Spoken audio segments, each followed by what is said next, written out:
seek face, I wanna strip away, and I simply come, longing just to bring something that's of worth to bless your heart. I'll bring you more than a song, for a song in itself is not what you have required. You search much deeper within to the waitings of me. You're looking into my heart. You're coming back to the heart of worship, and it's all about you. It's all about you, Jesus. I'm sorry, Lord, for the things I made. When it's all about you, it's all about you, Jesus.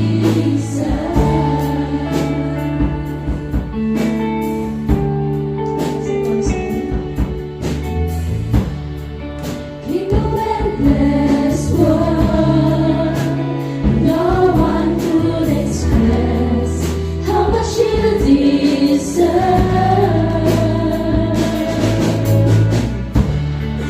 So I'm weak and moved.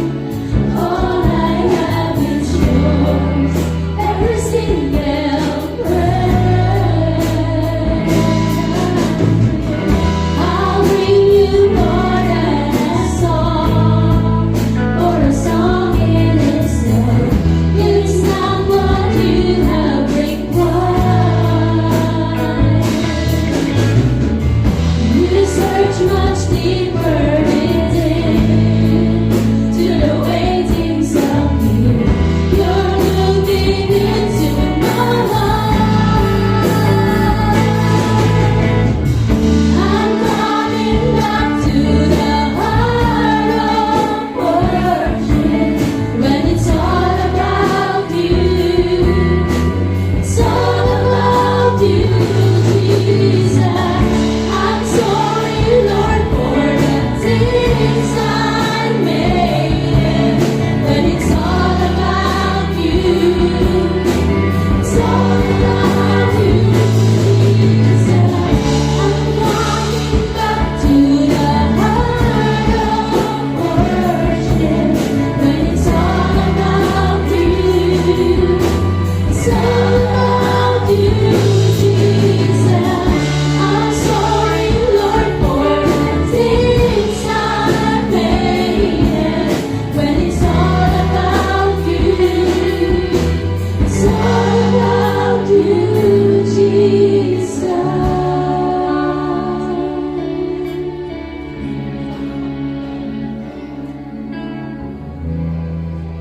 Sabi po sa awit 100, mawit sa kagalakan ng lahat ng mga bansa. Si Yahweh ay papurihan, paglingkuran siyang kusa. Lumapit sa presensya niya at tumawid ng may tuwa. Kung si Yahweh ay ating Diyos, ikay dapat na malaman. Tayo'y kanyang lahat, tayong lahat na nilalang, lahat tayong bayan niya, kabilang sa kanyang kawal. Pumasok sa kanyang templo na ang puso'y nagdiriwang, tumawid ng pupuri sa loob ng dakong banal. Purihin ang pangalan niya at siya ay pasamanamata. Napakabuti ni Yahweh. Pag-ibig niya ay walang hanggan, pag-ibig niya ay tunay. Laging tapat, kailan pa man.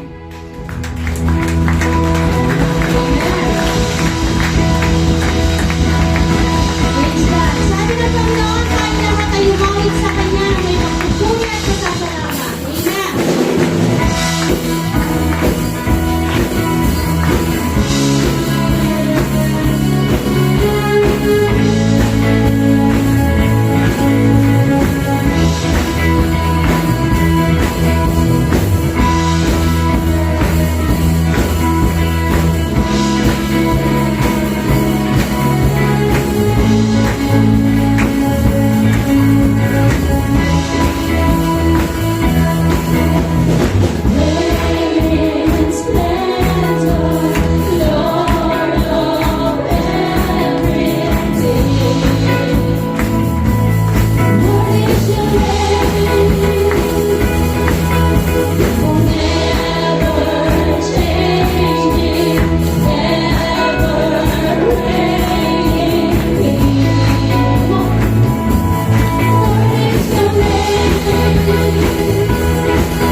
Tuloy kami, Panginoon, na sumasamba sa pamagitan ng aming awitin para sa iyo.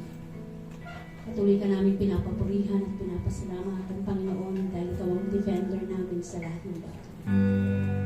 Maraming salamat po sa iyo, Panginoon. Purihin ang pangalan. Yes, Lord. Let's continue to worship the Lord.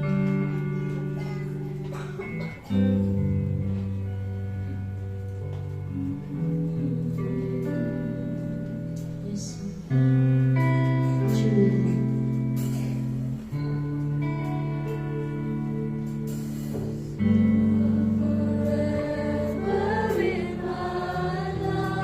Yes, Lord.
Even na kami, Panginoon, ay ng mga nagkukulang sa inyong harapan, pero patuloy ka, Panginoon, nagiging tapat sa inyo.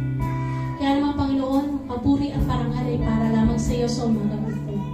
Ikaw lamang, Panginoon, ang aming binibigyan ng papuri, parangal, Panginoon, ang pinakamataas sa lahat. Kaya naman, Panginoon, narito kami mga anak mo. Pagpalarin mo kami, Panginoon, sa oras na ito na kami ay sasamba, Panginoon, sa inyong pangalan. Purihin ka sa umagang ito. Purihin mo yung pangalan. Ito po ang aming panalangin sa pangalan mo, Jesus. Ang lahat ng anak ng Diyos ay magsabi ng Amen. Amen. Praise God.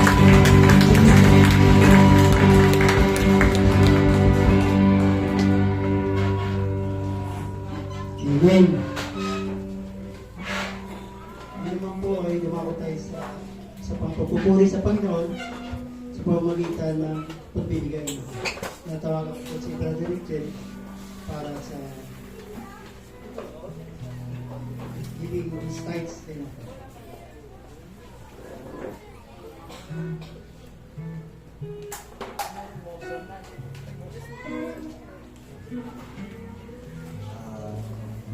Para po sa ating pagbibigay, may babasahin po muna ako sa 2 Corinthians 9:6-10. Kung ngayon malaman po ninyo.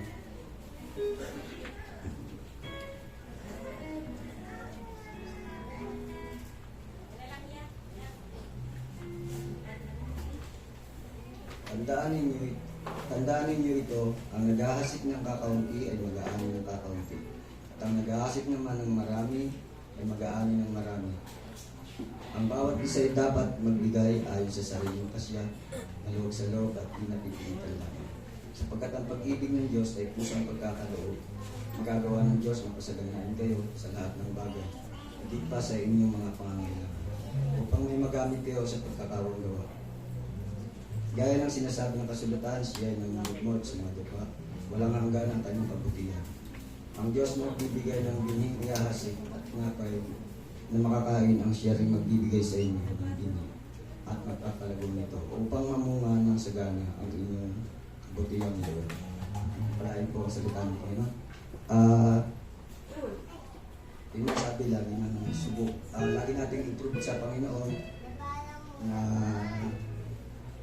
yung ating mga pagkakaloob sa Kanya. Subukan po natin ang Panginoon para makita natin yung pagpapala na ipagkakaloob niya sa atin. Tayo po lahat ay tumayo at ipanalangin po natin ang ating mga kaloob.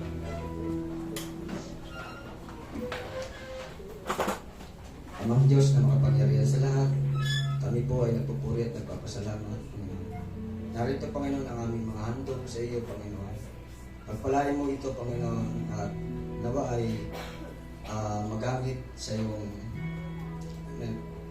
misteryo, Panginoon. Patuloy nga, Panginoon, pagpalain mo ang bawat isa at patuloy na pagkalooban ng kalakasan at harap buhay. Sa iyo lamang, Panginoon, ang pagpapalang mga kaloob nito, Panginoon. Sa pangalan ni Jesus, Amen. Amen.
Ngayon naman po ay nanya ako ang bawat isa na tumayo at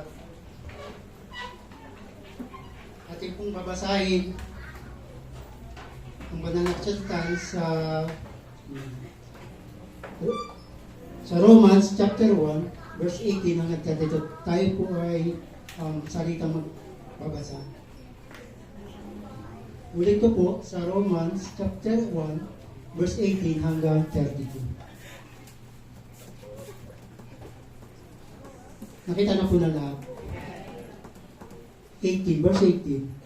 Naayag mula sa langit ang puot ng Diyos laban sa lahat ng kalapastanganan at kasamaan ng mga taong dahil sa kanilang kasamaan ay hinahadlangan ang katotohanan.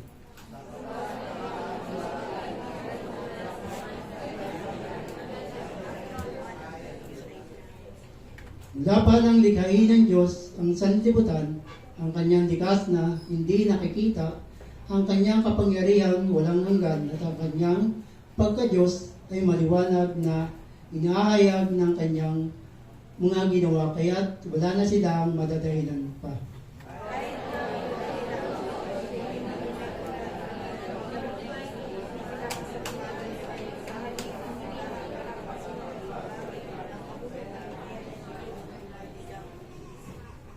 Sila'y nagmamarunong, ngunit lumitaw na sila'y mga hangal.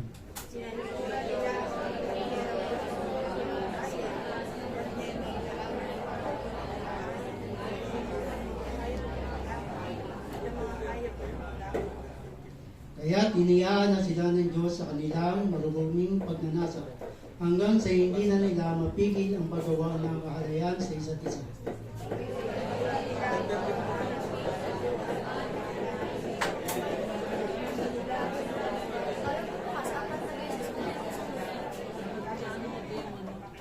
Dahil dito, hinayaan sila ng Diyos sa mga kalay na pagnanasa ayaw na makipagtalik ng babae sa lalaki ayon sa likas na kaparaanan at sa halip ay sa kapwa babae sila nakikipag-ugnayan.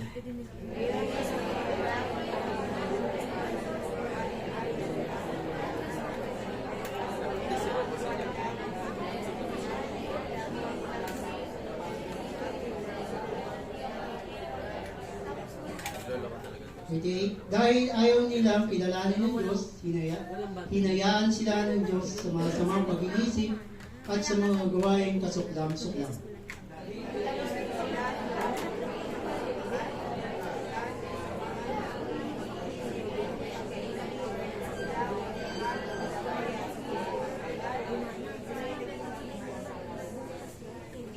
Mapanirang puri, nasusuklam sa Diyos, walang pakundangan, mapagmataas, mayayabang, mapagkatha ng kasamaan at suwail sa mga magulang.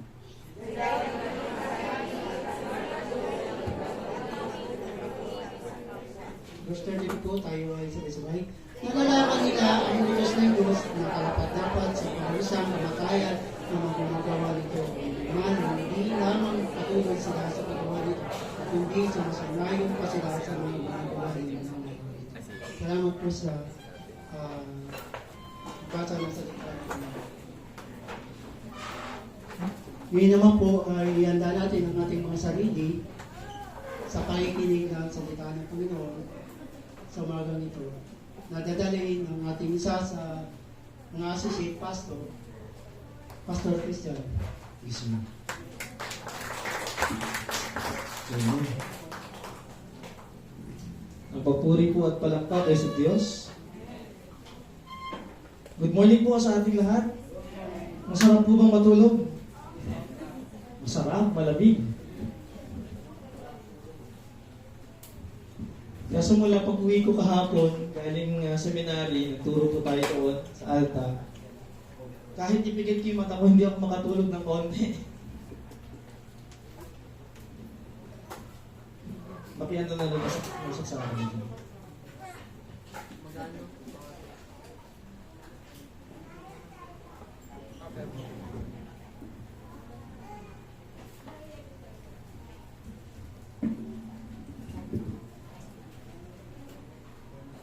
Amen. Tayo po muna ay manalangin. Ama namin Diyos, makapangyarihan sa lahat, banal at dakila. Tunay Panginoon, kami po ay nagpapasakop sa iyong mga salita. Patuloy Panginoon, kami po ay bigyan mo ng karunungan Bigyan mo ng kaalaman upang maintindihan namin, Panginoon, ang mga talata, ang mga talinhagang ito na iyo pong ipinababatid sa bawat isa. Dalangin ko, Panginoon, na patuloy na ikaw ang magpuno at ikaw patuloy na magdagdag at magbawas, Panginoon. Kung Panginoon ang aming mga sasabihin, ang aming mapapakinggan ay hindi kulang o sobra, Panginoon. Kayo po, Panginoon, ang magpatibay nito at magpalago nito sa aming mga puso, sa aming mga espiritu at sa aming buhay. Kristyano. Dalangin po namin, Panginoon, ang aming banal na espiritu ay patuloy na kumausap sa amin at patuloy na manangan sa aming sa aming makikinig at sa aming pong pagdinilay-nilay ng iyong mga salita. Dalangin po namin ito na may pagpapasalamat sa aming Diyos ng buhay. Ang pangalan ng Panginoong Kristo ang aming tinataas. Ikaw lamang po ang mapapurihan at madakila sa aming kalagitnaan. Ang lahat ay magsabi ng Amen. Dito po sa ating mga binasang talata, maaari pong tunghayan lang po ninyo. At kagabi po ako po ay nag-aral na ng isang buong linggo sa aklat ng Jude or Judas. Kung tignan nyo katabi mo, hindi yan yun. Jude na apostle ang tinutukoy natin yung sa mga writers. Jude dapat yung ating pag-uusapan sa umagang ito. Okay, yung mula sa passage na clouds without waters. Doon tayo dapat mag-uusap o doon tayo dapat magninilay-nilay sa mga oras na ito. Pero ninais ng Diyos na kaya pala hindi rin ako makatulog kagabi dahil magpapalit tayo ng pag-uusapan sa umagang ito. At ibinigay niya pinagkaloob ito mga talatang binasa natin sa aklat ng Roma, chapter 1. Nakikinig ako, bagamat ako ay hindi naumpisahan yung Sunday school kanina, pero natutuwa ako kasi halos dikit na dikit yung Sunday school at yung pag-uusapan natin sa umagang ito. At ako po ay nagagalak sa Panginoon dahil He changes His message today. Okay? Bagamat nga binabi na ang talata na ating pinag-uusapan, hindi pa rin tayo lumayo sa tema na ating tinatalakay. Okay, nung mga nakaraang linggo, nung unang Sunday po at tinalakay ng ating senior pastor, Pastor Martin, ang tema ng kabuuang buwan, what's wrong with everybody? Take note, hindi yan what's wrong with you. What's wrong with everybody? Kasama ako at kasama tayong lahat. Okay, yun yung tema na ibinigay at pinagpukusan ng ating mensahe o pinagpukusan ng First Sunday, ako po ay nasa alta, no, ay patungkol po sa selfishness. Selfishness. Ito po ay makikita sa mga talatang Ephesians chapter 4, verse 17 hanggang 24. Philippians chapter 2, verse 3. James chapter 3, verse 16. James chapter 3, verse 14 hanggang 18. At ito rin po ay tumutukoy sa salitang pride. Okay, kapag meron tayong fried chicken sa katawan, ang resulta po nito ay isa rin tayo sa mga makasarili. At yung sumunod na linggo naman, pinalakyan ng ating kapapastor, si Pastor Noli, ng patungkol sa definition or description of senselessness. Makikita mo pa rin po ang kanyang pinagpunang key verses ay makikita po sa Ephesians chapter 4 verse 18 kung di ko nagkakamali. No, at kung tutunghayan po ninyo ang inyong programang hawak ngayon, ang key verses po na ating kinuha pa rin ay doon pa rin po sa Ephesians chapter 4 verse 19. Mangyari pong basahin ko po saglit yung isang talata po na ating pagbabasihan bago po tayo dumako sa ating pong pinag-uusapan sa umagang ito. Sa talatang 19 or 19, verse 19, Ephesians chapter 4, ang nakalagay po sa New King James Version ay ganito: who being past feeling will have the same over lawlessness to work all uncleanness and greediness. Doon naman po sa ating hawak na mga program, ang makikita at mababasa po natin dyan ay ganito po sa salin po ng NASB. Verse 19, ang sabi po, ang pagkakasulat po rito ay, and they having become callous, having given themselves over sensuality for the practice of every kind of impurity with greediness. So, makikita po natin dito na ang pag-uusapan po ng buong umagang ito, base po sa mga salita ng Diyos na ating pong tinitignan at nililingilay ngayong umagang ito, what's wrong with everybody? And binago ko lang po ng kaunti yung shamelessness. Ginawa ko po the parade of shamelessness in sin. Kasi pag sinabing shamelessness lang, medyo parang sabi ko, parang hindi ganun ka, hindi tumbok, sabi nga. Shamelessness, malamang lagi natin sinasabi na hindi ka na ba nahiya? Di ba? May mga ganyan na term. Walang kahihiyan whatsoever. Pero ito iba.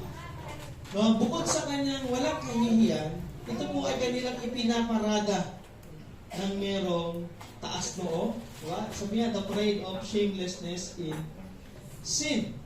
And dito po sa mga binasa po nating talata, ito po ay makikita niyo rin po ang mga ilang talata. Babasahin po natin mamaya kung magkakaroon po tayo ng pagkakataon. 2 Timothy chapter 3 verse 1 to 9, tinuro po ng ating pastor din yung sa anong Friday ito. 1 Peter chapter 4 verse 3, 2 Peter chapter 2 verse 5 hanggang 10, at yung original po na aking pinag-aaralan ay yung sa Jude chapter 1 verse 16 hanggang 19. At dito po tayo napunta sa Aklat ng Roma. Ito pong Aklat ng Roma, ang authorship po na iginturo or ang sumulat, ang ginamit ng Panginoon para isulat ito ay ang ating Apostle Paul. And this letter to the Romans was written in Corinth, na isulat ito para sa mga Korinto. Okay, na isulat itong Roma, doon siya ay nasa Korinto sa kanyang huling parte ng kanyang third missionary journey. Nasa mission si Apostle Paul at ito ay patapos na, at samantalang siya naman ay sa Corinth na isulat itong sulat sa mga taga-Roma. Ang kadahilanan po ng pagkakasulat ng ito ay para ituwid, i-correct ang aberrant o yung abnormal and deviant theology na merong infiltrated sa churches o mananampalataya sa Roma. At nire-rebuke nito yung ungodly living. At kung mapapansin po natin, kung ninyo pong pag-aaralan maigi ang Book of Romans, no, ang Roman Church was doctrinally sound, maganda yung kanilang doktrina, but, pero may but. Like all churches, it was in need of rich doctrinal and practical instruction this letter provide. Tulad po ng pag-usapan natin before. Lahat ng doctrine ay tinuro sa chapter 1, lahat ng theologia ay tinuro sa chapter 1 hanggang chapter 11. Pagdating ng chapter 12, meron therefore, brethren, I beseech you or urge you. Diba? Meron agad conclusion, implication, application na dapat gawin niyo. Balikan natin ng konti. Dito po sa talatang 1 hanggang 15 ay ang pagbati o introduction ni Apostle Paul. At sa talatang 16, 17, ito naman po yung tema ng buong aklat ng Roma. Basahin ko po yung mga talatang ito. Babasahin ko lang po. Sabi po sa verse 16 and 17, ito po yung tema ng buong pinag-uusapan. No, para po maintindihan po natin yung ating tatalakayin mamaya. 16, for I am not ashamed of the gospel of Christ, for it is the power of God to salvation to everyone, or for everyone who believes. For the Jews first, and also for the Greek. For in it righteousness of God is revealed, from faith to faith, as it is written, the just shall live by faith. Sa ibang talent alone. Dito po, sa mga unang chapter na chapter 1, chapter 2 hanggang chapter 3, dito po natin mababasa ang condemnation and the need of God's righteousness dahil, una, chapter 1, 18 to 32, yung ating binasa kanina, merong mga unrighteous Gentiles. Ano ba sinabing unrighteous? Mga buktot na mga hintil. At isa po tayo doon. Okay, hindi po tayo Israel. Hindi po tayo ang chosen people. No? Tayo po ay bilang sa mga pagano at sa mga hintil. Okay, malinaw po. Pagano at hintil. Then yung ating kalalagayan before. Sa chapter 2, verse 1 hanggang 3, or hanggang chapter 3:8, ito yung unrighteousness of Jews. Yung mga kabuktutan at maling gawain naman ng mga Hudyo. Samantala ang mga Hudyo naman, andyan yung mga Pariseo, Sadduceo, Scriba. Sila yung mga religious leaders kung saan ang tingin nila sa kanilang mga sarili ay pagkalinis-linis. Pero sabi ni Kristo, para silang nicho. Malapit na po ang November. Diba? Magka-happy birthday na si Milang yun. At si Papa sa likod. Yeah, mga November. Si Mrs. November din yan. Ibibisto ko na. Diba? So, ang ibig sabihin ko lang, yung unrighteousness of Jews, mga Hudyo, akala mo sila yung mga magagaling pagdating sa batas. No? Mga religious person na kung mag-umpisa ng pagbatok sa isang taong makasalanan ay ganun na lamang. Pero ang hindi nila alam, mas masahol pala sila. Dahil para silang nicho, sa labas ay puting-puti, ngunit sa loob naman ay pulo. So kanina, hintil at pagano, ngayon ay kabuktutan ng mga Hudyo. Aling muli, sa chapter 3, 9 hanggang 20, unrighteousness of mankind. Unrighteousness of mankind. Kanina may specific group of people or ethnic group. Yung hintil o pagano o mga hintil at mga Hudyo, yung sa Israel, yung mga Hebrew people na nandun. Ngayon, mankind. Anong ibig sabihin nito? Sabi ng Roma, walang matuwid, wala misa. Walang nakaabot sa pamantayan ng Diyos. Yun ang ibig sabihin nito. Kaya nga po natin pinag-aaralan. And what's wrong with everybody? Ang lahat po ay makasalanan. Wala ni isa sa atin ang pwedeng magsabi na hindi tayo nakagawa ng kasalanan. Wala ni isa sa atin ang pwedeng magsabi na hindi ako yan, na hindi ako to. Kayo yan, hindi ako yan. Kundi ang Biblia mismo ay sumasalamin kung anong klaseng buhay meron tayo sa harapan ng Panginoon. Bago tayo maging self-righteous, maging banal-banalan, or sabi nga, parang hindi makabasag pinggan, gusto ko muna nilay-nilayin natin ang lahat ng ito. Wala ni isa sa atin ang matuwid. Ni wala isa sa atin ang malinis. Ni wala isa sa atin ang gumagawa at naghahanap o nagmagawa ng mabuti. At wala ni isa sa atin ang humahanap sa Diyos. Tayo ang hinanap niya at ang Diyos ang mabuti. Dahil nakasumpong tayo ng biyaya at pagpapatawad mula sa Kanya. Kaya wala tayong pwede ipag-malaki. Now, pasok po tayo sa ating pinag-uusapan. Dito po, sa mga talatang binasa natin, may 3 pong hati tayong titignan dyan. Talatang 18, okay, 18, hanggang sumusunod na talata, hanggang 21, tapos 22 hanggang 24, 26, 24 hanggang 32. Yan po ang magiging hati at nilay-nilay natin mamaya. Narinig po natin na Sunday School kanina na mayroong revelation na tinatawag. Okay, wala pa yan sa slide. Talaga kailangan yung pakinggan. Meron pong revelasyon ang Diyos. Revelation sa English, ito po ay 2 specification o category. Isa ay natural revelation at isa ay special revelation. Yung natural revelation na sinasabi ay isang ginatawag din na general revelation na nakahayag ang Diyos sa pamamagitan ng lahat ng nilikha. Mula sa kalangitan at sa lahat ng bagay na may buhay na nilikha ng Diyos. Kaya kasabi sa talatang binasa natin, nakahayag sa kalangitan ng puot ng Diyos. Ayan po ba? It is a revelation indeed of God. At ang definition nito, mga kapatid, ang isang revelation daw po ay the act of God whereby He disclosed to man what would otherwise be unknown. Tagalog.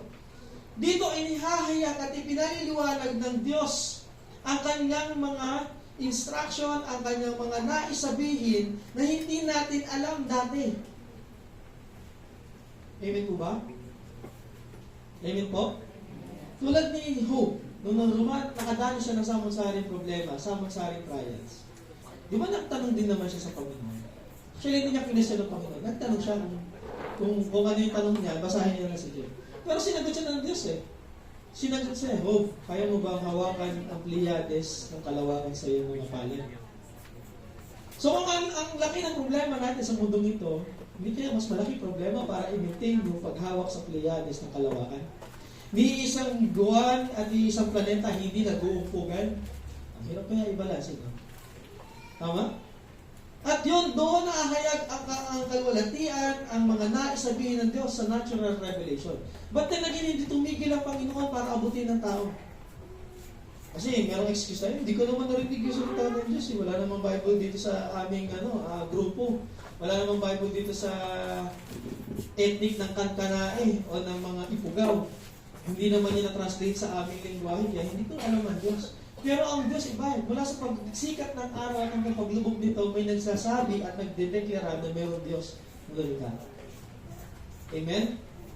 Pangalawa, doon sa natural revelation, yung general revelation na tinutukoy, ang Panginoon ay nag-reveal ng kanyang mga nais sabihin o ang kanyang sarili sa pamamagitan ng dalawang bagay. Yung binasa natin, Romans 8 hanggang 20, yung true creation, at yung pangalawa, chapter 2, verse 14 to 15, sa pamamagitan ng konsensya. Ako ang may waga mong konsensya. Hindi po yun yun.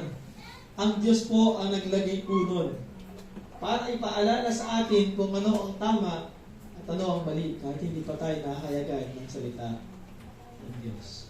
Well, maliban na lang kung tayo ay lumaki sa Islam area at ang panuntunan ng magulang sa atin ay gumawa ng masama. Pumatay, magnakaw, at kung ano pa. Yun yung upbringing. So, na-condition siya doon. Pero kung in general sense, natitignan, kahit hindi tayo palasimba, o kahit hindi pa tayo Kristiyano before, kahit mananampalataya tayo ng mali katuruan noon, di ba may nagsasabi sa ating budhi, sa ating konsensya, sa ating isip na mayroong Diyos na nakakakita ng lahat? Tama po ba? O ko lang. Na natatakot ka gumawa ng mali, natatakot ka gumawa ng masama, na dahil alam mo, merong isang naroon sa taas, yun ang term natin eh, nandun sa taas, sa Kanya. Ganun lang tayo noon. Ngayon pa, naalam na natin ang specific revelation ng Panginoon. Ano yung pangalawa? Ito yung salita ng Diyos na pinag-aaralan natin. Kada linggo, kada Biyernes, kada Tuesday, Wednesday, Thursday, iikot ulit. Sabado, Linggo, Monday, araw-araw, binabasa natin. At dito nakahayag ang specific revelation ng Panginoon sa atin. Pasok po tayo sa ating mensahe. Dito po sa mga talatang binasa natin, okay, after introducing the righteousness which comes from God, na ang magiging matuwid ay hindi galing sa atin, kundi galing sa Panginoon. Ang tema, He develops, at the length of these chapters, Paul present the overwhelming evidence of man's sinfulness, underscoring how desperately he needs this righteousness that only God can provide. Ipinakita ni Apostle Paul kung gaano kasuklam-suklam ang kasamaan ng tao, na siya ay nangangailangan ng kabutihan at tutuwiran na nagmumula lamang sa Diyos. Yan yung masakit na katotohanan na inihayag sa aklat ng Roma, na ang kabayaran ng bawat kasalanan ay kamatayan. Amen? He presents God's case against irreligious, immoral pagan at the religious, outward moral person, and concludes by showing that all men are deserve God's judgment. Kahit sinong relihiyoso, sarado kandado, diba? Devoto, maraming panalangin, 10 ganito, 10 ganyan, hawak pa tayo mga bulitas. Ipinakikita na aklat ng Roma sa kasalita ng Diyos na yon ay walang kabuluhan at lahat ng tao ay deserve. Pagkasabi deserve, nararapat sa akin. Nararapat sa atin ang parusa ng Diyos. Dahil lamang sa biyaya at grasya ng Panginoon, kaya tayo naligtas. Kaya tayo nakasumpok ng kaligtasang buhay sa Kanya. Now, nare-realize nyo na ba yung picture kung ano yung pag-uusapan natin? Now, let's talk about, haba ng introduction, no? Ganun talaga, kailangan maintindihan natin. In our text, let us discover what's wrong with everybody. Generally speaking, or pagtanaw sa ating dating mundo, dating buhay, dating ginagalawan, Hindi ka naman talaga talaga langit. Hindi ka man langit. Sabi nga sa Nanay Bella. Kasi si Nanay Bella. Ayun! Diba? Manlangit niya apelido natin, pero talagang hindi naman talaga tayo talagang tagalangit per se. Tagalupa pa rin tayo ngayon. Eh. Diba? Kung ang apelido natin ay pinili, marami yan. Hindi naman talaga tayo talagang pinili noon. At kung ang pangalan mo ay Christian, buti na lang Christian pangalan ko. Hindi ka rin naman talaga Christian noon. Diba? What's wrong with everybody? And that caused God gave them up for their shamelessness because of tatlong bagay na pag-uusapan natin sa umagang ito. God gave them up because of their proudly parade their amazing unbelief. Talatang 18 hanggang 21. Basahin mo po. Nakahayag mula sa langit ang puot ng Diyos laban sa lahat ng kalapastanganan at kasamaan ng mga taong dahil sa kanilang kasamaan ay hinahadlangan ang katotohanan. 19. Sapagkat maaaring malaman tungkol sa Diyos sapagkat maaaring malaman tungkol sa Diyos ay maliwanag dahil iyon ang ipinahayag sa kanila ng Diyos. 20. Mula pa nang nilikhain ng Diyos ang salibutan, ang kanyang likas na hindi makikita, ang kanyang kapangyarihang walang hanggan, at ang kanyang pagka-Diyos ay maliwanag na inihayag sa kanyang mga ginawa. Kaya't wala na silang maidadahilan pa. 21. Kahit na kilala nila ang Diyos, sila ay hindi na pinarangalan bilang Diyos o hindi nila pinarangalan bilang Diyos, ni pinasalamatan man. Sa halip, naghahaka-haka sila ng mga bagay na walang kabuluhan, kaya't nagdilim ang hangal nilang pag-iisip. Because of their proudly parade of amazing unbelief, mga kapatid, hinayaan na sila ng Diyos. Pasalamat tayo, hindi tayo hinahayaan o hinayaan ng Diyos. By the way, 3 beses inulit yan, hinayaan na sila ng Diyos. Halimbawa, meron kang BFFs. Alam niyo BFFs? Ano po yan? Best friend forever. Yan din po ang magiging best enemy mo. Hindi po. Kapag nagkatampuhan, nagkakaroon ng sigalot ang dalawang BFFs forever, no?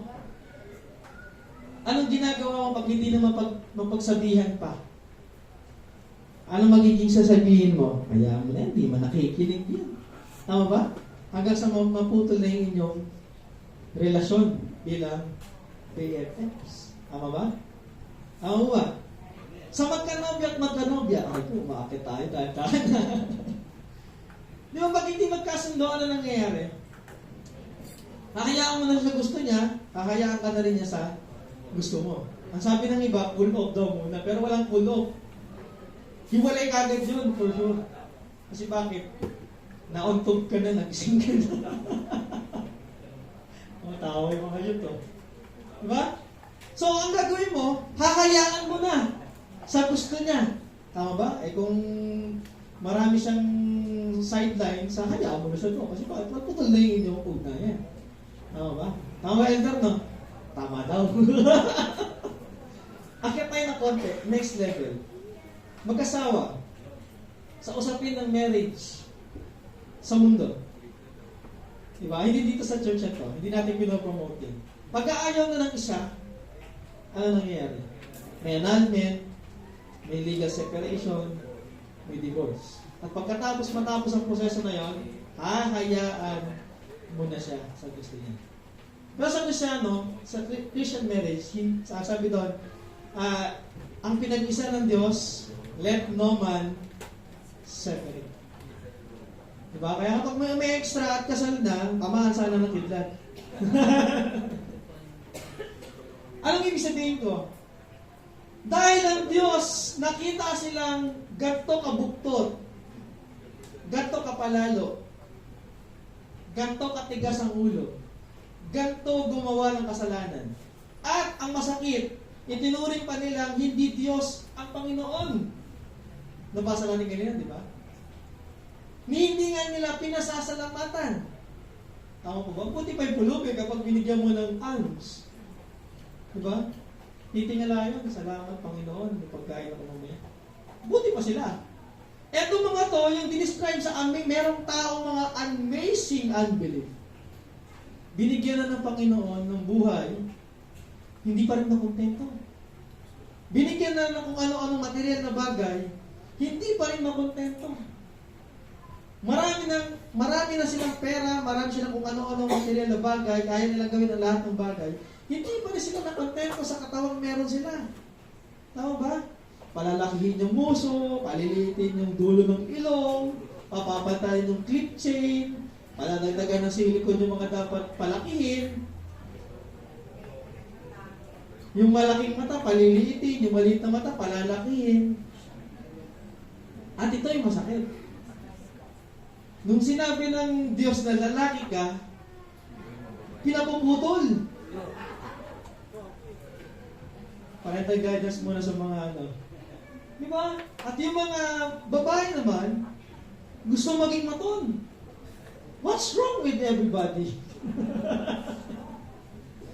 Kasi nga po, they have an amazing unbelief.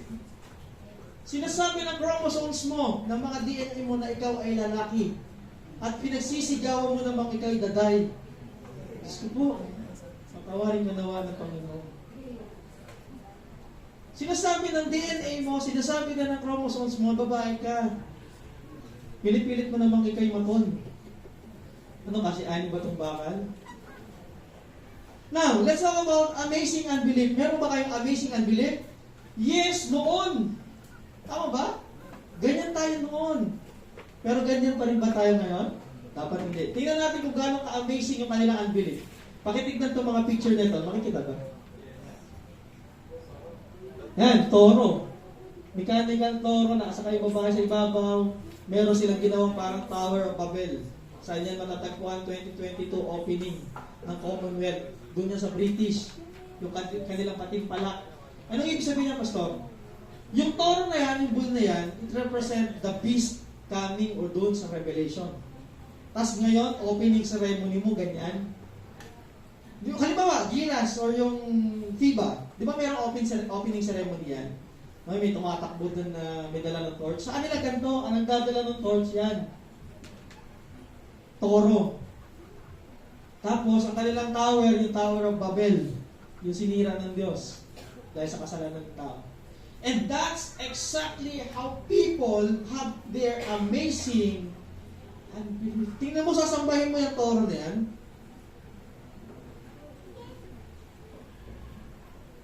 Hindi niya na ma-imagine, no? Kasi before, dati ganyan din tayo. Di ba sa Old Testament, yung golden calf, yung gintong guya, tama? Sunod, nung tayo dumating na sa mundong ito, tayo ay sige, pahalik-halik doon sa mga rebulto, may uubo, hahalip doon sa kamay, ikaw kasunod sa pila, kukuha kang panyo, buti hindi marunto. Napunas mo doon, gaganon-ganon ngayon yan, so sa masakit na katawan, tapos hahalik-halikan mo din, patay kang bata na. Sampal mo ng ubo, pantay balikan sa Because of their amazing unbelief. Magdadasal ka pa ng abagin ng Maria, napupuno ka ng Maria, ang video karera ay sumasayo. Ay, bakit ba ganun sa'yo? Di ba?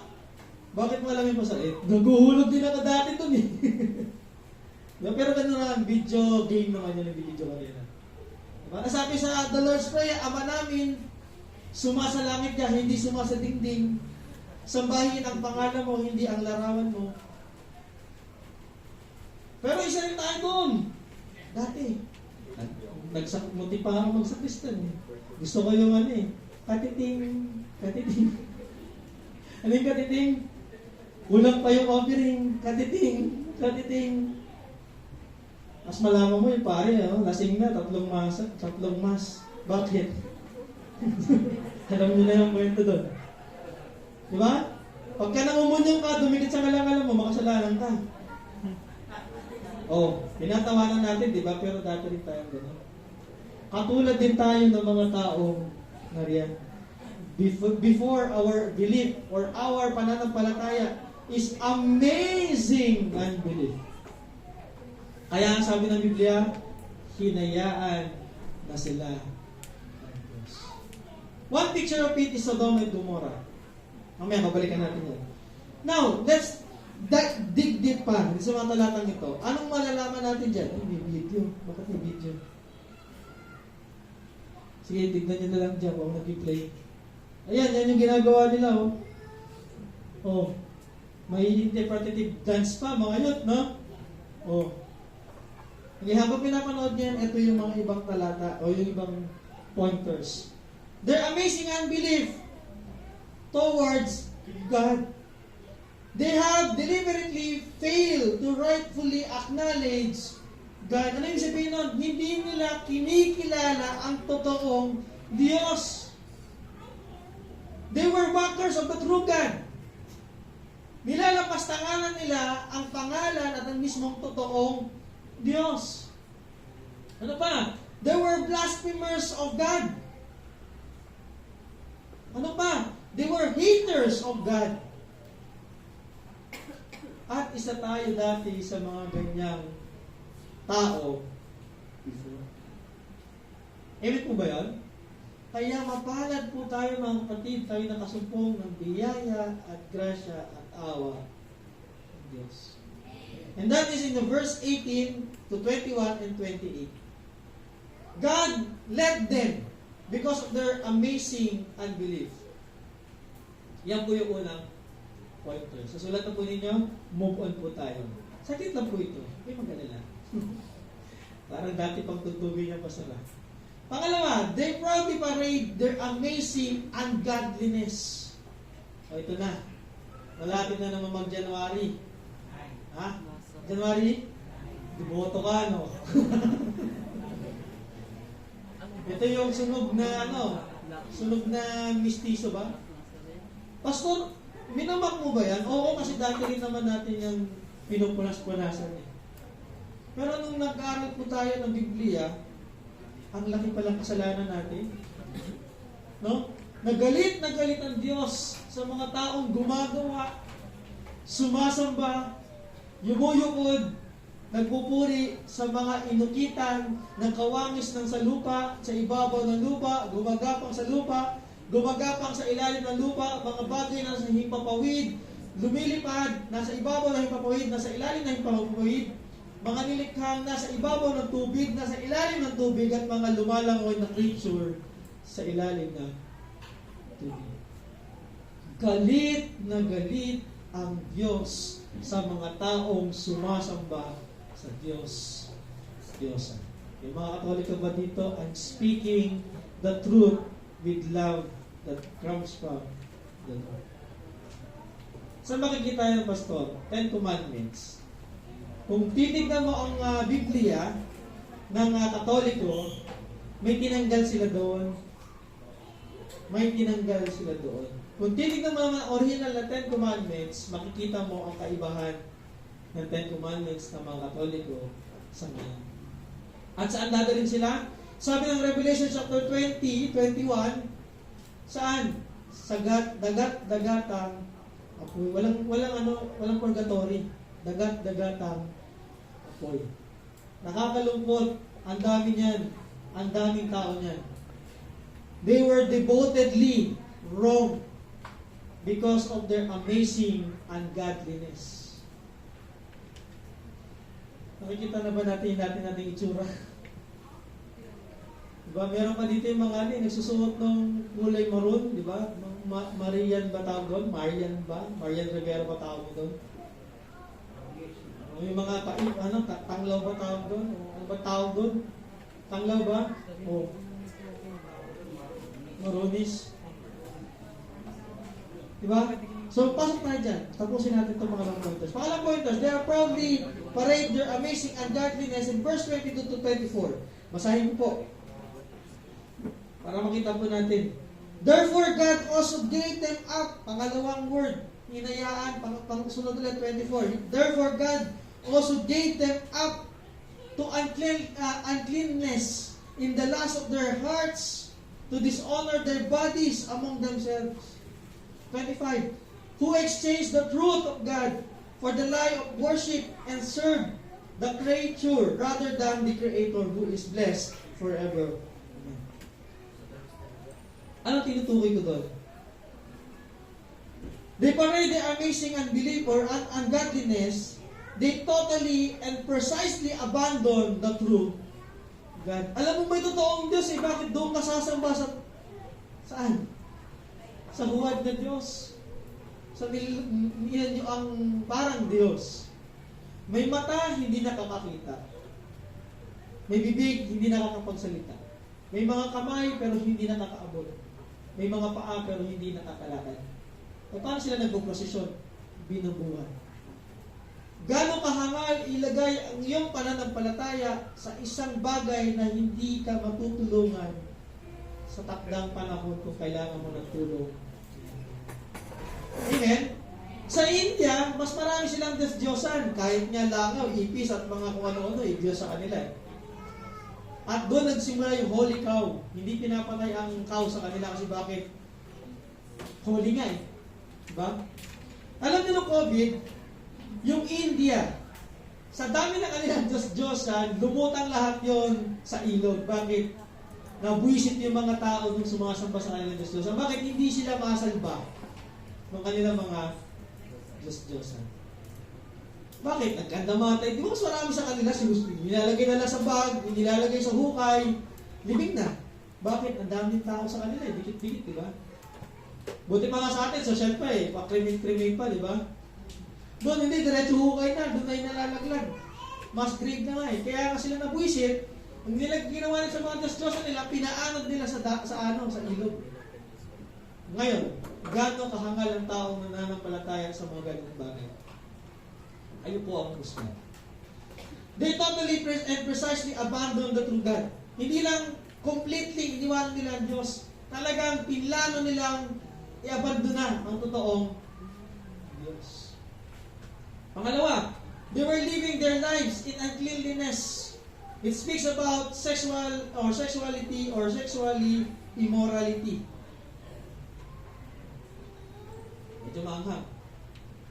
Pero yun po talaga sabi ni MacArthur, yung uncleanliness, yan po yan. Sorry, but no sorry at all because it is the word of God. At wala naman sa ating hindi naging uncleanness or naging unclean. Bakit? Sabi ng Biblia, inisip mo lang, pinagnasaan mo lang, ginawa mo na rin. Kaya anong kaibahan ng actual na nag-commit into that kind of uncleanness sa mga taong nag-isip patungkol sa ganong mga bagay? Wala. Kaya walang dapat magmalinis sa atin kahit isa. Amen po ba? I'm not speaking these things because of my being a pastor. No. Pati nga ako tinatasahan dyan. Bakit? Sa point of our life, we think, sa ating isipan. Okay? May pinagnasaan din tayo. Anong klase mga bagay? Mga bagay, di ba? Mga gusto mo magkaroon. Huling-huli na yung sa sa asawa ng may asawa o sa babae, sa lalaki, vice versa. Mag-uumpisa yan sa pinakamaliliit na bagay na gusto ng iyong puso. Tama ba? Galit na po kayo? Kaya po ko nakapula para pag may suksa, hindi halata. Hindi, joke lang po. Ito po ay palatandaan na ako po ay hinugasan ng dugo ni Kristo. At hindi po sa aking mabubuting gawa. They worship and serve idols. Sinong idols mo ngayon? Okay, born again tayo. Hindi na tayo sumasapa sa mga Diyos-Diyosan. Sinong idol mo ngayon? Lodi. Sinong Lodi mo ngayon? Pag nagtuturuan tayo, nagkakalagi tayo sa likod. Ha? Hindi ba Lodi ang mga nasa NBA cards mo na iniingat-ingatan mo sa iyong kwarto? Ang mga Meet Your Garden poster na 90 kopong-kopong pa na tinatabi mo sa iyong kwarto.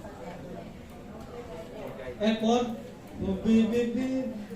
Sikat ano pa, trending na, elder ah. Bagets ka. Ano ang mga iniingat-ingatan mo sa buhay mo na mas mahigit pa sa Panginoong Diyos mo ngayon? Kunin mo na ang lahat sa akin. Wag lang yung cellphone. Para ka tayo masarap, kunin mo na ang lahat sa akin.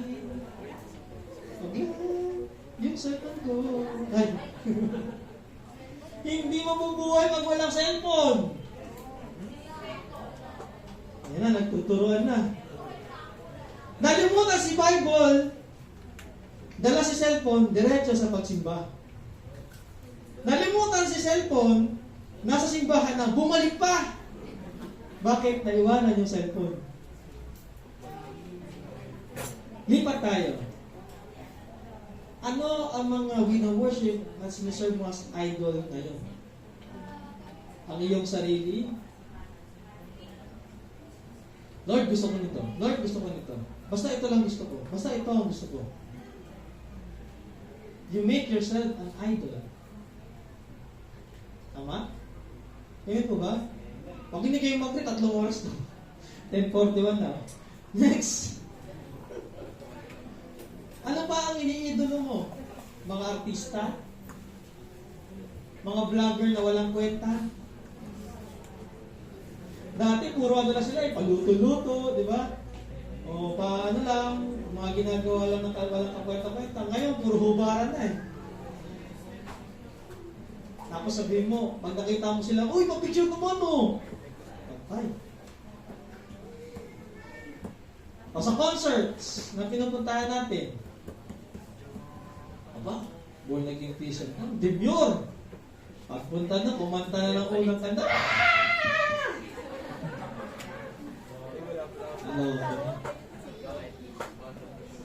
Hindi lang nagtitili, naglulupasay pa. Nakita ko sa isang vlog dun, sabi na, pagpapalit ko na yung asawa ko sa'yo, hindi na pwede mo yun, ikaw lang umuwi sa bahay. Pambihira yun. Saan nyo ang timbugo? Basta nanonood kayo, hindi, dumadaan lang sa Facebook eh. Sipin nyo, ungodliness. Sa mga yung kabataan, ano ang wino-worship mo?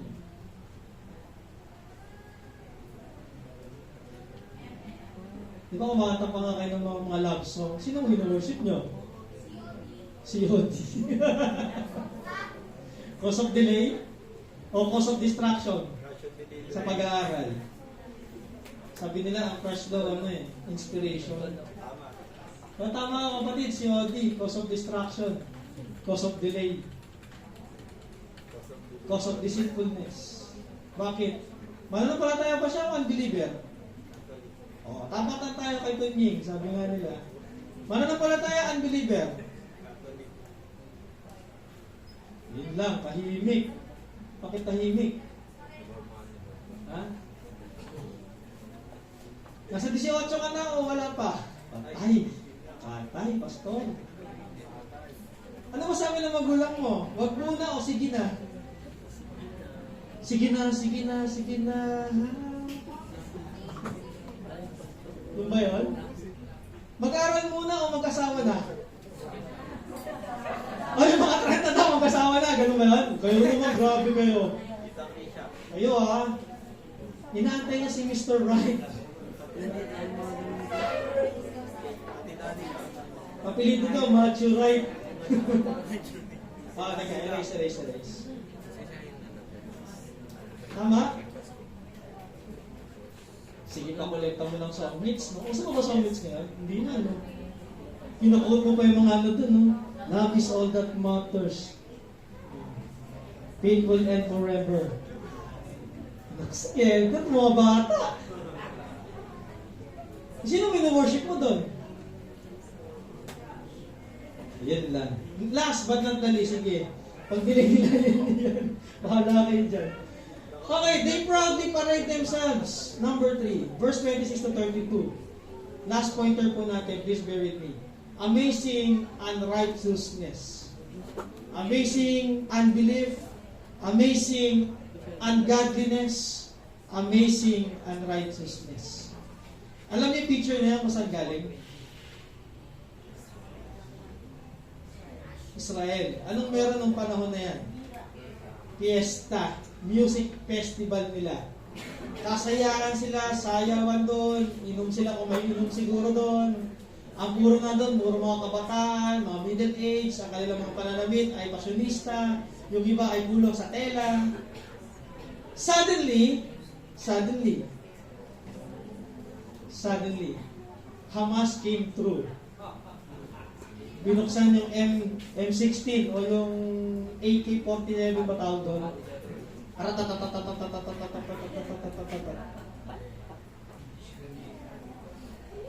Tapos ang mga bakad nila, yung mga may missile, 5,000 missile, pinalipad.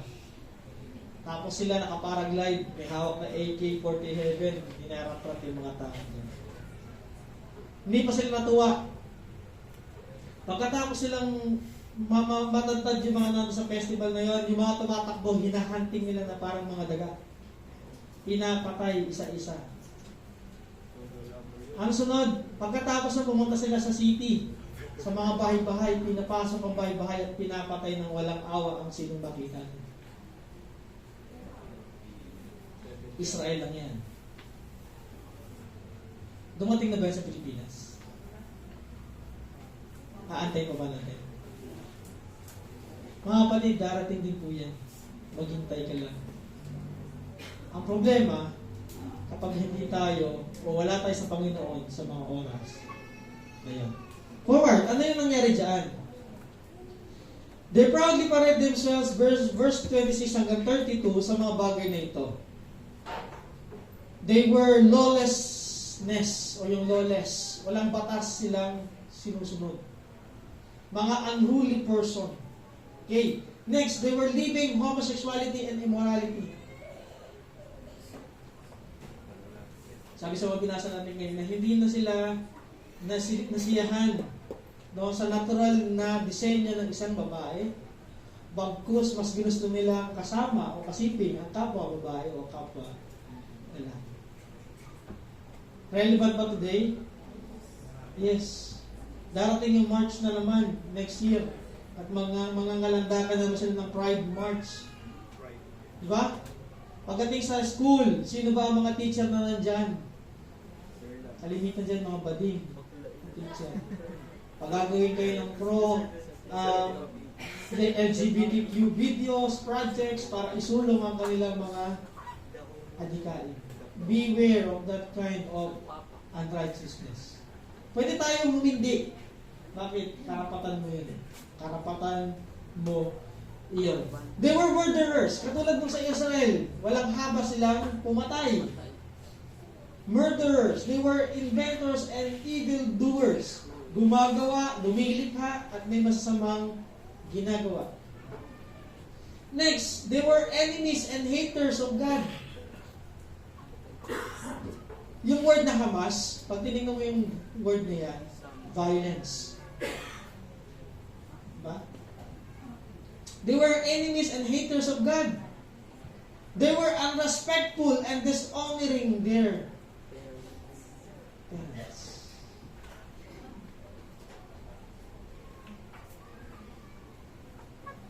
Ulitin ko. They were unrespectful and dishonoring their parents. Sa tatlong mga bagay na ito, pinag-aralan natin at tinuro ng Biblia, hindi ko naman ito tinuro, nakita ko, binasa ko lang eh. Diba? 3:28, and even they did not like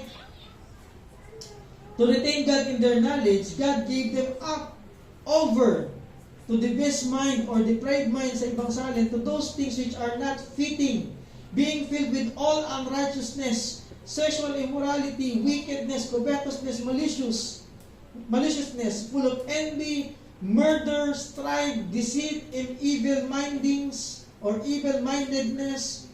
They are whisperers o yung chismis na sinasabi, backstabbers or backbeaters, haters of God, violent and proud, boaster, inventor of evil things, disobedient to the parents, discerning and trustworthy and loving and forgiving and merciful, who, knowing the righteous judgment of God, that those who practice such things are deserving of death, not only to the same, but also approved to those who are participating.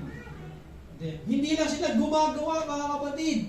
Nakikiayon pa sila sa paggawa ng mali. Sabi ng Romans chapter 12, do not conform, but be transformed by renewing of your mind. Mga kapatid, yun yung nangyari sa atin. Binago ng salita ng Diyos ang ating mga isip para mawala tayo sa amazing unbelief, para mawala tayo sa amazing ungodliness, at para makawala din tayo sa amazing unrighteousness. And what's wrong with everybody? They are so amazing of this kind of tatlong bagay na pinag-usapan. Dito na po ako magtatapos. Balik po tayo sa Ephesians chapter 4. Hindi ko na po idudulo yung slide dahil mahaba pa po yan. Dito na po ako magtatapos. Babasahin ko lang po.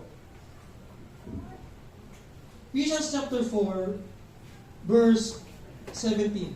Paalala ng Apostle Paul, this I say, therefore, and I testify in the Lord that you should no longer walk in the rest of the Gentiles. Walk. Huwag na raw ano? Tayong lumakad kung paano ang lakad ng mga Hintil. Paano tayo lalakad? 20. But you have not so learned Christ. Tagalog tayo.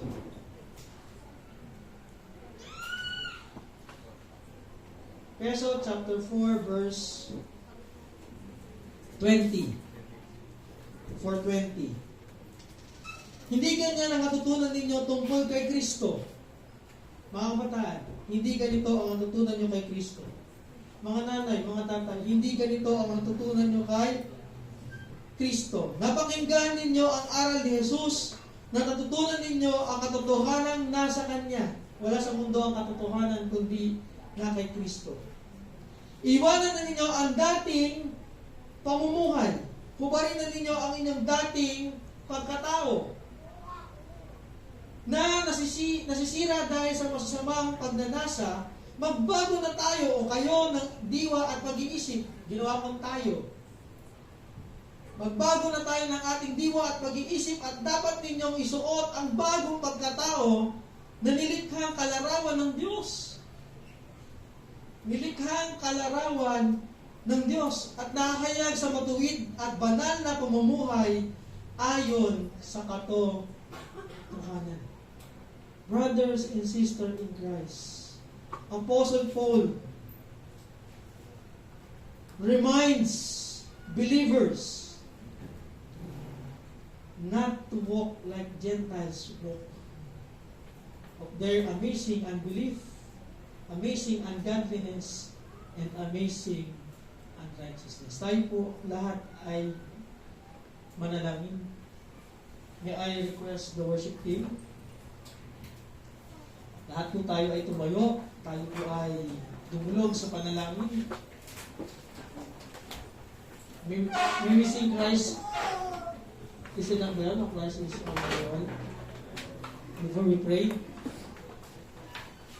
Para po tayo makawala sa ganyang pag-uugali, si Kristo lang po ang kailangan po natin. Ni walang isang person, tao, o sino man yan ang mga kapag-ahon sa atin sa lubok nating pamumuhay. Tanging kay Kristo lang makikita ang kaligtasan at ang bagong buhay. Tandaan po natin, dati po tayong marumi tulad ng mga taong pinag-aralan natin kanina. Dahil sa biyaya ng Diyos, if anyone is in Christ, he is a new creation. The old has gone and the new had come. And as we sing this song, make a prayer in your heart that may Christ satisfy all that burdens, all that hurts, all that pains, all that suffering inside of you. Let the Word of God dwell in you. let the Holy Spirit comforted you.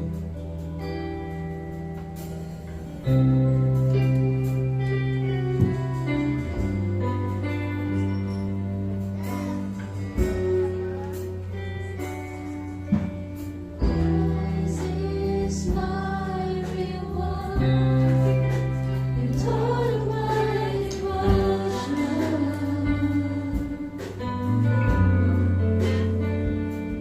Now there's nothing in this world that will ever satisfy.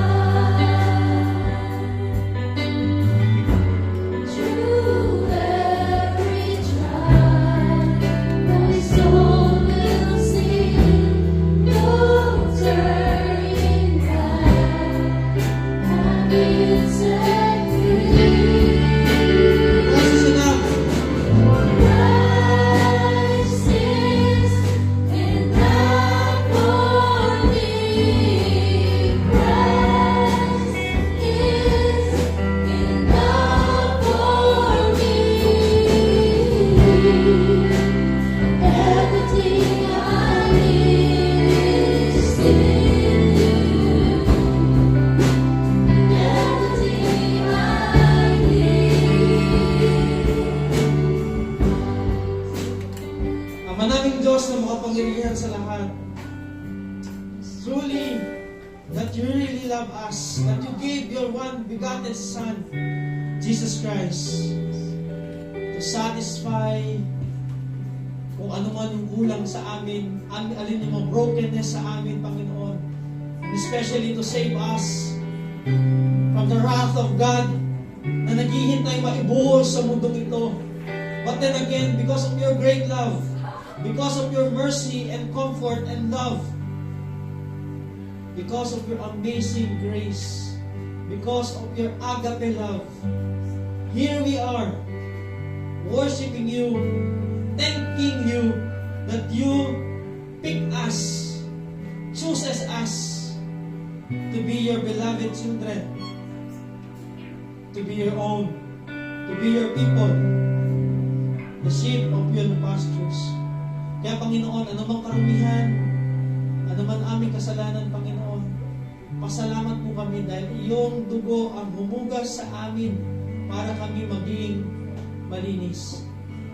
Yun nga lang, Panginoon, tulungan mo kaming lumakad ng may kabanalan. Tulungan mo kaming lumakad ng may righteousness because of Christ, because of His Word, because of the Holy Spirit.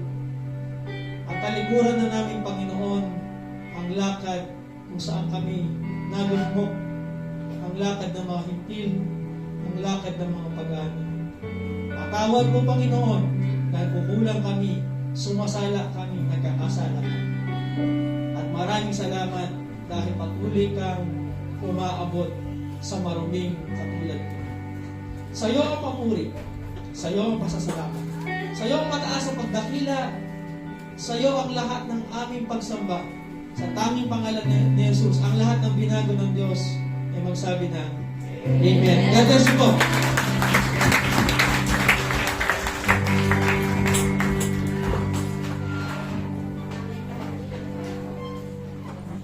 Amen. Salamat po sa mensahe ng ating Panginoon sa mga ganito.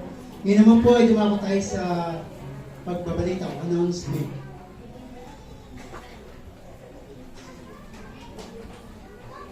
Ang tawagin today, magdala ko ng bulaklak kaya Charity Men's Day. Ito po yan. Tapos ang flower ding next week ay magagaling po sa Youth Link. Ang ating pong prayer meeting every Friday, 5 p.m. Ang lahat po ay hindi naman inaanyayahan, kundi ito po ay ano natin sa Panginoon na dapat talaga tayo ay nanalangin. Sabi nga doon sa mga natutunan natin, di ba? Meron tayong personal prayer. Totoo po yun. Ang bawat isa sa atin, may personal prayer yan. So sa bahay yun. Meron din tayong tinatawag na corporate prayer. Ewan po ba yun? Na tayo pong lahat ay pupunta dito sa church upang tayo pong lahat ay manalangin. Kasi meron tayong dapat ipanalangin. Sa personal prayer natin, ang ating pinag-pray, personal natin. Ito po yan, di ba? So pagdating dito, ang corporate prayer, na tawag natin prayer meeting, tawag po nandito tayo, upang ipanalangin naman natin ang ating church. Ang lahat ng gawain, yung lahat ng mga mananampalataya, yun po yung dapat nating panalangin. So dapat po lahat tayo umati ng prayer meeting. Sabi nga, madalas natin narinig, kung hindi tayo nanalangin, wala tayong kailangan sa Panginoon. So, sabihin kaya tayo nanalangin dahil may kailangan tayo sa Panginoon. Kasi kailangan natin lumagawa ang church, hindi dahil sa lahat tayo kabahagi, kaya dapat tayo lahat bahagi din sa pananalangin sa paglago ng simbahan ito. Gayun din, meron din po tayong mga prayer night schedule. Ang Tuesday, ang mga charity men's meet. Tuwing Tuesday po ito, alas 8 ng gabi. Bali, yun din, hindi ko rin inaanyayaan na yung mga tatay. Kundi ini-encourage ko sila na umatin doon sa prayer night ng mga tatay. Unang-una, yun, bali, before nasa 15 ata. Ngayon, aling na lang. So, mahalaga rin ito, mahalaga sa atin ito, sa mga tatay, na umatin tayo sa prayer night ng mga tatay. Kasi, unang-una, dapat i-group natin sarili natin sa mga tatay. Hindi natin i-isolate yung sarili natin. Kundi i-group natin dito sa mga tatay. Kasi pagdating sa spiritual, nagbibigay, kumbaga, dito tayo nagpapalakasan ng bawat isa. Yung may mga gawain, accepted yan kasi may gawain sila. Pero yung mga nasa bahay, yung mga ini-encourage naman natin na umatin sila. Kung hindi nila may mga link naman, o kung may pwede namang doon. Para yung group ng mga tatay, at least, siya. Ito yung lahat mag-participate dito sa gawain ng mga tatay. Yun din yung sa mga nanay, yung every Thursday sa Marikana. Alas 8 din po ito. Yun din ang Sunday School. Ito po ay sa mga kabataan. Pero ang lahat po, mga magay, nangyayaan po ang lahat na mati po ng Sunday School. Kasi mahalaga rin po ito para sa atin na patuloy na nag-aaral sa gawain sa Panginoon. Kasi hindi naman po tayo minsan nakakaano na yung sa FBS o yung mga seminar. At least dito, natututunan natin yung ibang pag-aaral. Before, sabi ko nga, nakita ko ito dati, before, meron tayong Sunday School, tapos nawala, di ba? So, malaking bagay kasi ang Sunday School. Kung titingnan nyo sa ibang churches na pupuntahan nyo, wala po talagang Sunday School. Wala po siyang Sunday School. Marami na rin nakagpuntahan na wala sa talaga Sunday School. Napakalaga ng Sunday School yung pag-aaral sa salita ng Panginoon. Kasi yun, natututunan natin. Yung mga sa theology, kahit nadadaanan lang ito, at least malaking bagay ito para sa atin. Yun po, ang Youth Link, meron po kayong meeting ngayon. Youth Link meeting after service. Lahat daw po, walang uwi. Wala pong uwi daw ng mga kabataan, meron po kayong meeting ngayon. No, excited. Lahat po ay may iwan. Meron po ba mga kabataan? Walang uwi daw. At yung matanda.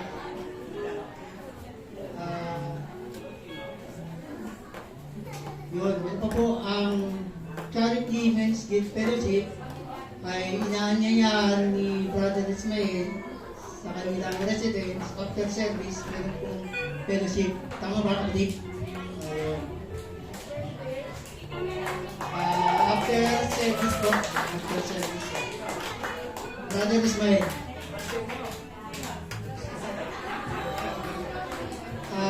Yun po, at kung mayroon pang ibang karagdagan sa pagbabalita, meron pa po ba?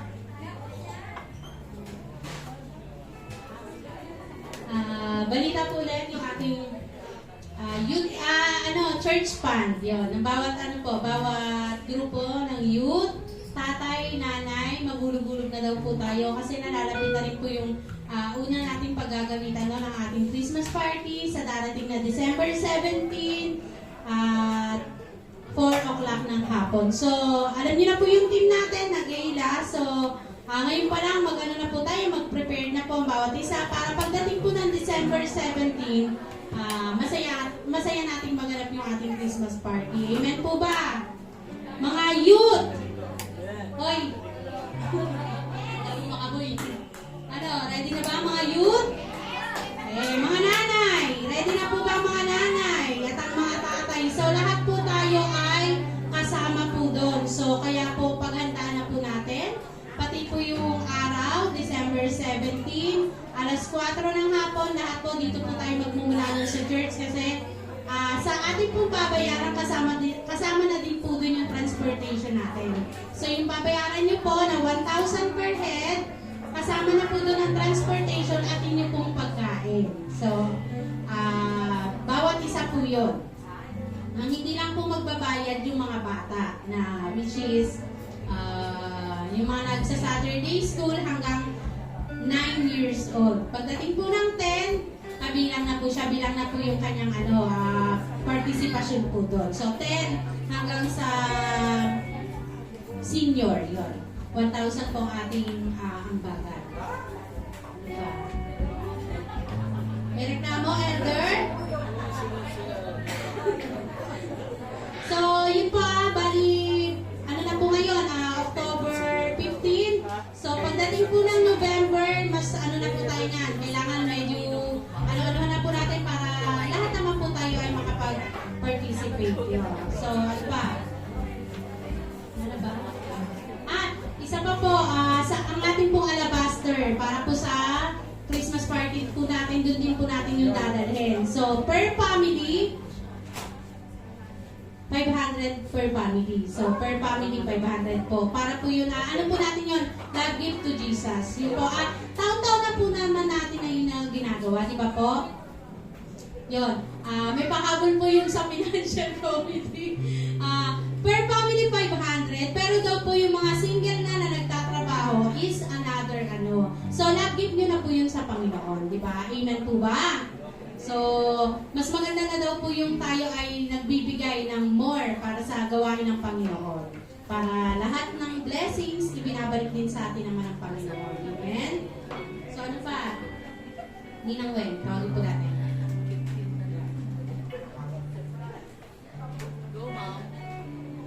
Siguro mas surprise kayo sabihin ko.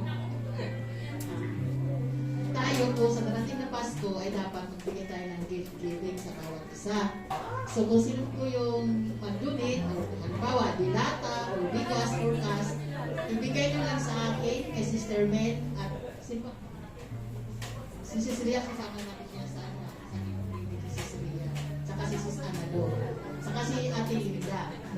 Ngayon, kung mayroong kakayanan kayo magbigay ng cash, bigay nyo na lang cash. Kung hindi cash, dilata, huwag naman po yung sardinas na.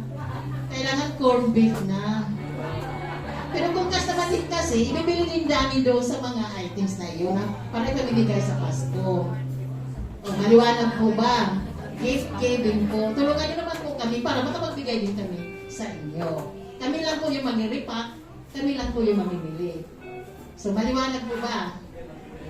Okay. So, ngayon din, may paalala din ako bilang kaisa tayo sa gawain ng Panginoon, bilang kabahagi ni Kristo. Paalala ko po ang lahat na kung saan naman po kayo magbibigay ng 20 pesos para sa kuryente natin. Kasi, malaking tulong yun 20 pesos. Kasi minsan din sa lang talaga, nakahiya tumayo doon. Kaso lang dinaan ko lang sa joke-joke. Nandito lang kami mga bumbay. Dinaan ko na lang kung gano'n kasi lakas ng loob. Kasi kung hindi ko pupursigihin ng gano'n, paano maputulan tayo ng kuryente? Malaking tulong yung 20 pesos natin. Hindi tayo manghihinayan dahil dito rin sa atin yun, tayo rin makikinabang. Naway po na kung sa iabot yung 20 pesos nyo. Nakahiya man na pagpunta doon sa pintuan pero kailangan gagawin dahil talagang para lang sa Panginoon. Okay, maraming salamat and God bless you all.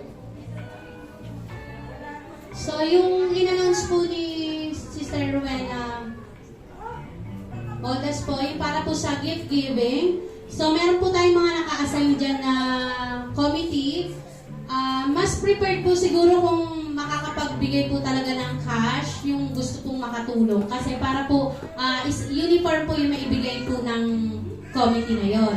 So, para sabay-sabay po silang bibili ng ibibigay po sa darating nating Christmas party. So, medyo i-level up lang po natin kasi dati dito plastic bag lang. So, nandun po tayo sa magandang lugar sa December 17. So, siguro naman ilagay din natin sa maayos para hindi naman po medyo nakakaano yung pagbitbit natin. So, eco bag, pero ang nakalagay po Lucky Me pa rin. Hindi naman po. So, yun po yung sinasabi namin na kung meron pong mas nakakaluwag na gusto pong magbigay ng cash, welcome na welcome po para sa mga committee. Kayo po mag-abot dun sa kanila at malaking bagay po to lalo na po sa mga member po natin na nangangailangan. So, yun po yung pinakano. So, sabi po, start po sa Sunday, pwede na po tayong magdala. Karton-karton ba? So, welcome na po yung mga nakakaluwag na magdala para rin po ito sa ating paghahati-hatian pagdating po ng December 17. So, yun po. Ano pa? Meron pa po ba? So, siguro po, isang advance announcement na rin po. Baka po ibalik na po natin yung bawat group. So, medyo yung mga ibang group po, nakakalimot na rin po sa pagbibigay. Ang naaapektuhan din po yung mga nagsa-Saturday class. So, inaanyahan ko po yung mga, lalo na po tayong mga nanay. So, karamihan po doon, anak din po natin, apo natin, yung mga nag-a-attend ng Saturday school. Maganda po, di ba, pag napapakain natin sila ng masarap. Okay lang po ba yun sa inyo? Kasi minsan, parang 3 weeks na po yata sila for long life yung kanilang kinakain. So, minsan, kasi may ibang bata po talaga hindi sila mahilig sa mga spaghetti, yan. Kasama na po doon yung anak ko. Kaya, mas prepared po talaga nila pag Saturday, pag umaattend po sila, ang kanila pong pagkain ay kanin at saka ulam. So, ibalik po natin siguro yung bawat group na lang po ulit. Kasi, karamihan po dun sa mga group, nakakalimutan na po natin talaga mag-ambag, magbigay. So, mas mahalaga po yung, kasi yung 50 pesos po natin na every week, di ba, dapat mas malaking bagay na yung kung lahat po ng bawat miyembro ng grupo nagbibig. Kaso nga lang po talaga, maangal na po si Ate Alma. Hindi po talaga nagiging sapat yung collection niya. So, siguro, by November, so yung first week ng November, babalik po ulit ang group 1. Second week po ang group 2, group 3, group 4. At pagdating po ng group 5, siguro pwede po doon tayo mag-ambag-ambag kasi pastoral po yon. So, ang mas maganda po kung yung bawat grupo magbigay po doon. Pero, Opo. Para maiano po natin, iayos po ulit natin yung pagpapakain lalo na po sa mga bata. At the same time, sa prayer meeting po natin. Siyempre tayo po talaga, sabi nga, sinimulan to ni Bishop, na kada prayer meeting natin, meron po talaga tayong kape, meron po tayong pagkain. At doon na po, yun na po yung talagang pinasanayan natin. So maganda po yun kasi minsan, yung mga galing sa school, mga estudyante, yung mga youth, talagang gutom din po yan pagdating ng prayer meeting. So malaking bagay po na tayo po ay nakakatugon sa pangangailangan po ng physical, hindi lang po din sa ating spiritual. Tama po ba? So, by November po, magbabalik na po tayo sa bawat groupings ng mga nanay. At ngayon, kung may mga kabataan po na gustong magbigay sa bawat group, o yung gustong kabataan na makasali sa bawat group ng pagpapakain, welcome na welcome po kayo para lalong mas maging maganda at masayang natin ang prayer meeting at ang Saturday class. So, ACE, wala po kayong announcement? Thanks. Baryaman po ng mga bata para po sa darating nilang field trip. Yan. Christmas field trip. So, baka December 24 yan.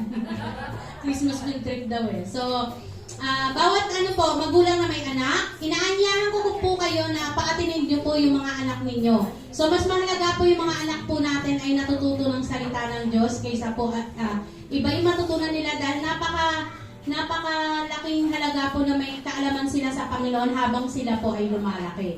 Kaya kung kayo ay may anak po, dalhin niyo po dito sa bahay panambahan ng Sabado.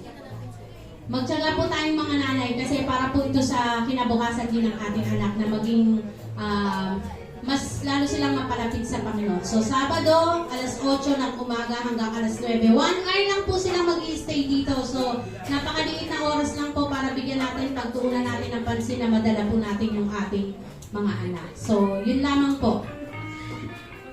Yun po yung ating mga pagbabalita. At dumako naman po tayo sa closing prayer at benediction. Closing prayer si Brother Alex Jose. At sa benediction po ay si Pastor Chris.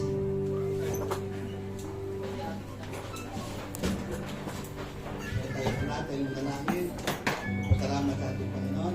Dakilang Diyos na makapangyarihan sa lahat. Sa umaga po nito, Panginoon, kami po taos puso nagpapasalamat sa napakadakilang kalooban. Salamat po sa mensahe namin tinagap sa araw na ito na magbibigay sa amin ng giya na sa ganun po maiwasan namin ng pagtalikod sa iyo o pagkawala sa iyo pagkos kami po. Lalong malapit sa iyo at mawala kami sa mga pagkagawa ng mga pagkakasala. Salamat at ilan Diyos sapagkat napakabuti mo sa mga paalalang binigay mo sa amin sa pamamagitan ng iyong mensahe sa umaga ito. Purihin ka Ama, sambahin sa Espiritu at katotohanan. At ito po ang aming sama-sama dalangin. Lalapit sa aming mga puso at taos puso pasalamat sa napakabuti mong kalooban.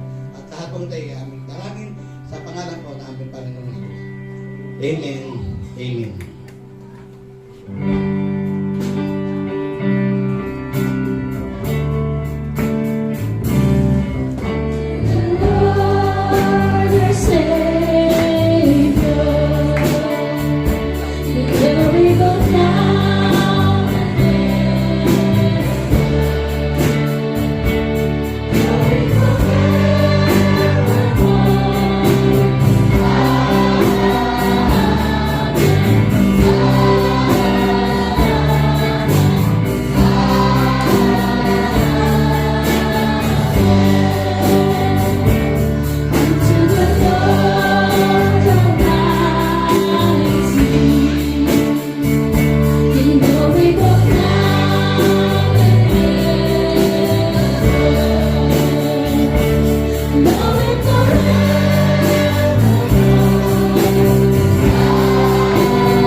Taas po natin ang mga kamay bilang pagtanda po ng biyaya na magmumula sa ating Panginoon.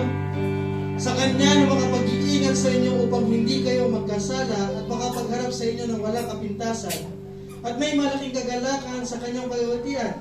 Sa iisang Diyos na ating tagapagligtas, sa pamamagitan ng Jesucristo na ating Panginoon, sa Kanya kawatian, katakilaan, kapamahalaan at kapangyarihan mula pa nung una, ngayon at magpakailan paman.